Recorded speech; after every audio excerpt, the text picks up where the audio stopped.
সকলোকে নমস্কাৰ জনাই মোৰ অন্য এটা ভিডিঅ'লৈ স্বাগতম জনালোঁ। আৰু যোৱাকালি যিহেতু 25 জানুৱাৰী দেওবাৰ আছিলে, আমাৰ এটা বনভোজৰ আয়োজন কৰিছিলে RCMৰ তৰফৰ পৰা। আৰু এয়া চাওকচোন কিমান মানুহ আহিছে, বহুত দূৰ দূৰণিৰ পৰা আহিছে।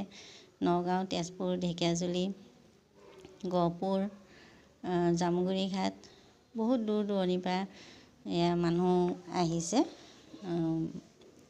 RCMৰ সকলোখিনি RCMৰ জড়িত হোৱা মানুহেই হয় তেখেতসকল। আৰু ইয়াত খেল ধেমালিও আয়োজন কৰিছে। বহুত ধুনীয়া এটা সুন্দৰ পদক্ষেপ লৈছে। ইয়াত খেল ধেমালি মহিলা হওক, ল'ৰা ছোৱালীয়ে হওক, শিশুৱে হওক, সকলোৱে ইয়াত খেল ধেমালিৰ আয়োজন কৰিছে।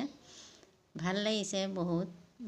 এনেকুৱা এটা ধুনীয়া অনুষ্ঠান আমি কেতিয়াও এনেকুৱা বনভোজস্থলীত পোৱা নাই বাৰু। আৰু আমাৰ এইটো যিটো ধৰক অভিযান, আমাৰ এই অভিযানটো হ'ল এটাই, ৰোগমুক্ত এখন অসম গঢ়াৰ এটা চেষ্টা। আৰু ৰোগমুক্তও কৰিবতো পাৰি, তাৰ উপৰিও আমাৰ এটা উপাৰ্জনৰ পথ মুকলি কৰিব পাৰি। তাৰে এটা সুন্দৰ পদক্ষেপ লৈছে আমাৰ কৰ্মকৰ্তাসকলে। আৰু বহুত ভাল লাগিলে আহি ইয়াত। কিন্তু হাঁহি ফূৰ্তিৰে সকলোখিনি আমাৰ এটা পৰিয়ালৰ নিচিনাই হৈ গৈছে। সকলোৱে মিলিজুলি আমি একেলগে সকলোৱে খোৱা বোৱা যোগাৰো কৰিছে বাৰু। ধুনীয়াকৈ ভাগে ভাগে বনাইছে, খাইছে, সকলোৱে খেলিছে।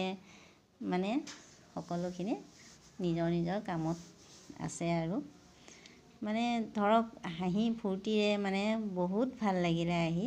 এনেকুৱা এটা সুবিধাটো আমি কেতিয়াও পোৱাও নাই বাৰু। আৰু আগতেও তেনেকৈ সুবিধা পোৱা নাই, এইবাৰে প্ৰথম এনেকৈ সুবিধাটো পাইছোঁ।